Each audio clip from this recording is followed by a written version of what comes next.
तिथं थांबायला लागतात. मग माझ्या या लाईफची जर बिल्डिंग मला अशी छान करायची असेल, पर्सनॅलिटी मला डेव्हलप करायची असेल, माझं जर कोणतरी अनुकरण करणार असेल, तर मी किती बिल्ड झालं पाहिजे छान.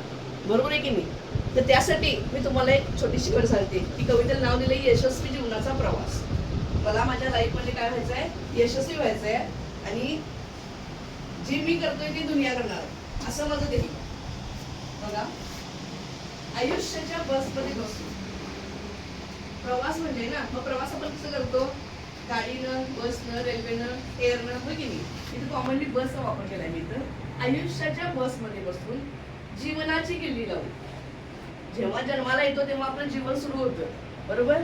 जीवनाची किल्ली लावली, जिद्दीचा गेअर टाकलाय. गाडीत बसल्या बसल्या पहिल्यांदा काय करावं लागतं, गेअर टाकावं लागतं, बरोबर?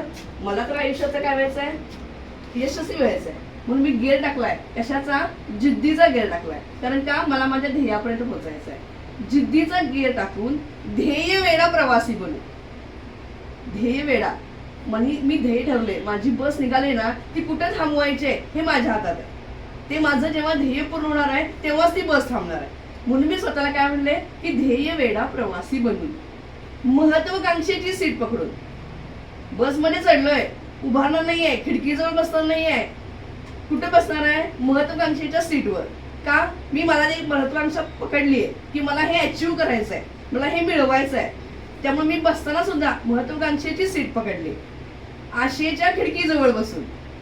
ज्या वेळेला महत्वाकांक्षेची सीट पकडली त्यावेळेला काय असणार आहे, माझ्या मनामध्ये फुल ऑफ पॉझिटिव्हिटी असणार आहे, फुल ऑफ कॉन्फिडन्स असणार आहे.